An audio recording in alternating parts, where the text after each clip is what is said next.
Hello ladies and gents, welcome back to another Pro Evolution Soccer 2020 video with your host SpoonyPizzas, and today I'm going to be talking to you about the attack and defense strategy and why it's so important to get it just right this year.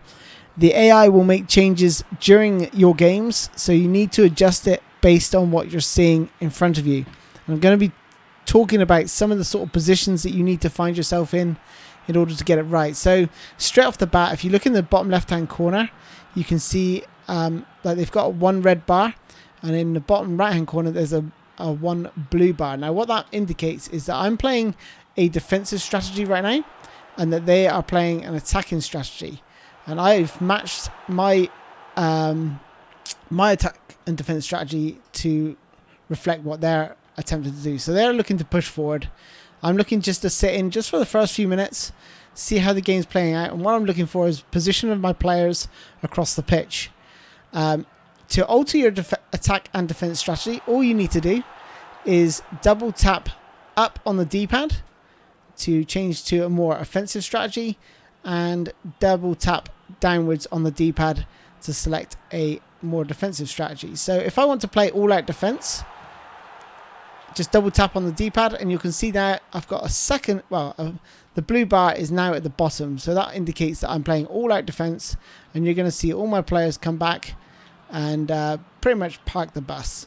Right, so now you can sort of see the layout of the players when I have the ball. If I play all-out defense, I did not mean to kick that, it gives you an idea of where the players are. What you'll find is you'll learn it over, and every formation does differ on how your team will be laid out. But you can see like my fullbacks coming back, my wing backs coming back as well, and pretty much two banks of players here, making it very hard for them to sort of penetrate my defense right now.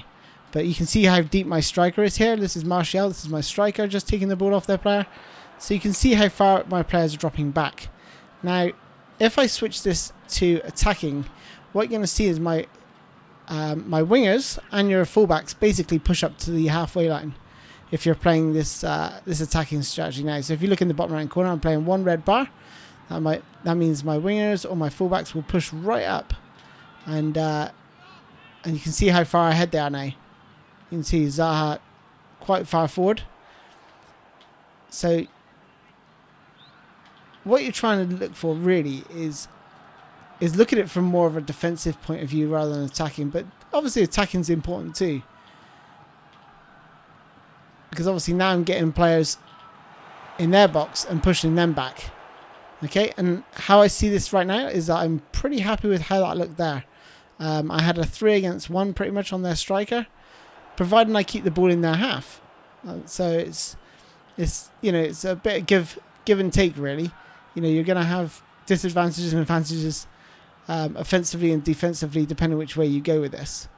So you just got to find an attack and defense strategy that suits you, and I'll be showing you some of the positions now of what you should be looking for in terms of from a defensive point of view with your players. Before I move on to that though, I just want to show you one more thing, the all-out attack. Watch my middle centre-back now as I switch to all-out attack. You're going to see Maguire run forward, and he will act as a striker, and one of my defensive midfielders will drop in to the centre-back role, as you're seeing here with Pogba. So he's now acting more or less as a centre-back. But if I play a long ball up here, you're going to see Maguire up here. So I was playing against PSG for 14 minutes and realised I was finding it really hard to build attacks. I found that all my players were about 6 to 12 yards within a PSG player. So I was finding it really difficult to penetrate the lines and build my attacks. And I had to change my attack and defense strategy, as you're going to see, as I lose the ball. But I only change it when I get possession of the ball, because you do leave yourself exposed as your players move. So I would only say transition your attack defense strategy only when you have the ball, unless you're going to a more defensive strategy when you can change it whenever you want. So as soon as Zaha picks the ball up, I'm changing my attack defense strategy to attacking. So I'm using the best formation and tactic from my ultimate formation and tactic video that I produced the other day, here where I've got 6 across the midfield. And what you're seeing here is the AI really struggling to break the lines. You'll notice in their players are sitting just in front of my line of 6, and eventually they just give the ball away by long balling it. And you're going to see that quite a lot. And also from an attacking point of view, what you're going to see is my attacking midfielders breaking into the box, and it becoming a key feature of my attacks. So you can see there, you know, we've had 2 instances where my attack midfielder is trying to break through. And again, from a defensive point of view, look what's happening. Same thing. Their players are sitting just in front of my that wall of 6. You don't want to be pushing out towards them. And here we go again. My attacking midfielder breaking through the line. So you're causing problems there for the AI. But I just want to touch on a point that I just made. Whereas when the AI have possession of the ball, don't try to go out and press them. You want to just hold that line of 6. Maybe use one of the attacking midfielders to press, but try and keep a really good shape about you. Especially, this is why some of the 4-5-1 formations and the 4-1-4-1 formations work so well, is because you've got that midfield line. And this is why I think having 6 across the midfield is the best way to go against legend difficulty, and why this formation works so well. Now what you're going to see here is the AI turn over the ball and get the ball forward. And now look at this transition here. I've only got Mbappe against 3 defenders. I'm really comfortable there.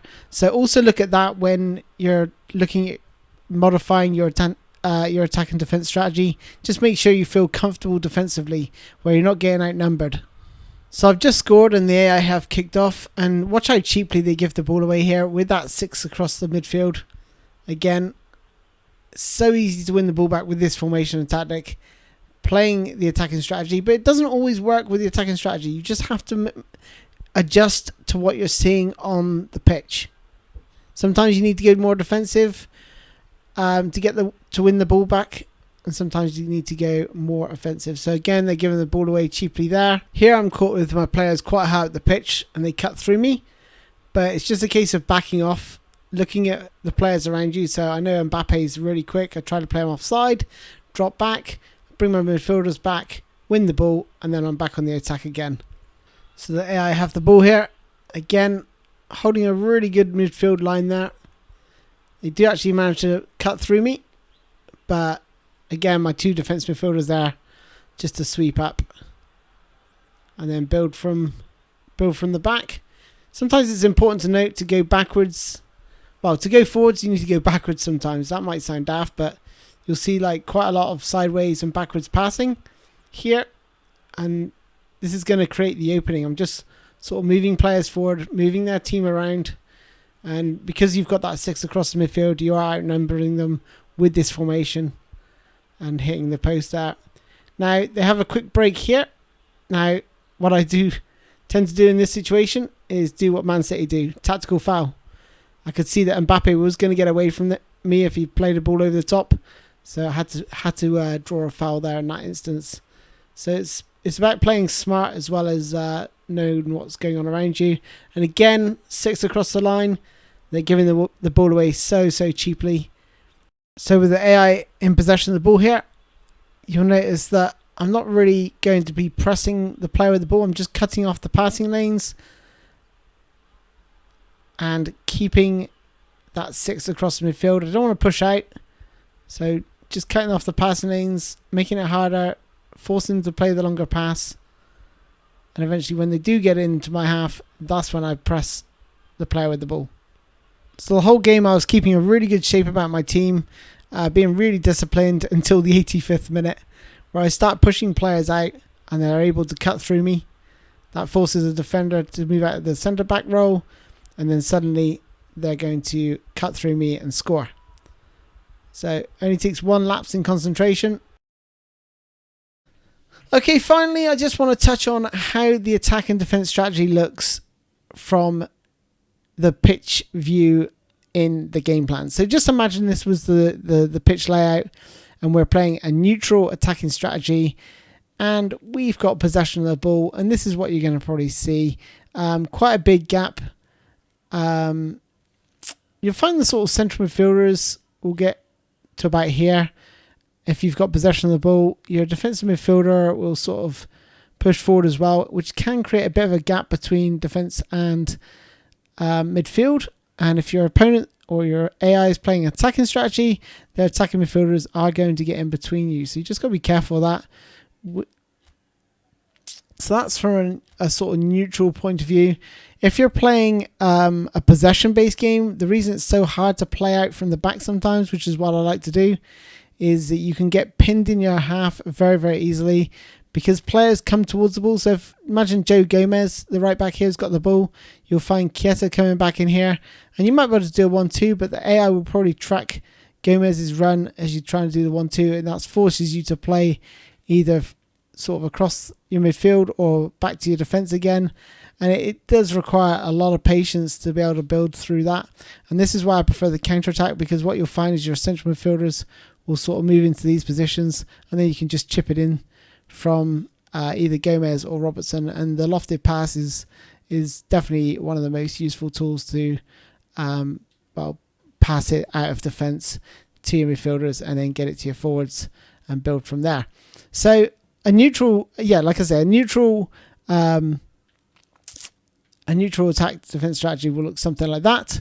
Now, if you're playing attacking strategy, what you'll find is your fullbacks move to about here, just inside the half if your goalie's got the ball. You may find your defense midfielder drops back a bit, but your midfielders will sort of push really high here. Your defense midfielder does push quite high as well. So nice from an attacking point of view, and they will get back. They will track back, so don't worry about being too exposed. But you do have to just be wary of the counter attacks. But generally, if you're good at keeping possession of the ball, that's going to certainly help you create a bit more. Now, if we move to a defensive strategy, what you're going to see is your midfielders and defensive midfielders certainly block this area here, and your also your fullbacks also quite nice and tight. So great from a defensive point of view. You may even find your right wing forward and left wing forward come back to sort of a right midfield and left midfield position as well. And you may find Firmino just drops, or your centre forward drops back a little bit as well. So if you're to play all out attack, what you'll see is your defender. So you can see here Van Dijk has moved forward. Your defensive midfielder will move back into defence possibly. One of your central midfielders generally goes forward while the other stays back, and they do alternate. It depends on which side of the pitch you're building from. Your your right backs and left backs will push forward as well, and you'll find your left wing forward and right wing forward really, really high up as well. So when you have got all that attack on, you're going to expect something like this with your defender up, and it's usually the tallest defender I find goes up. Lastly, when you're playing all out defense, what you're going to see is pretty much this. You're going to have your striker in your own half as well, as all the rest of your other team, really closing the gap between defence and midfield, making it very hard for your opposition to penetrate. Okay, that's all from me, ladies and gents. Hope you enjoyed the video. If you did, don't forget to smash that like button. And if you've got any questions, then drop a comment below. I'll be sure to try and answer all your questions. Thank you all, and I'll see you soon. Bye-bye.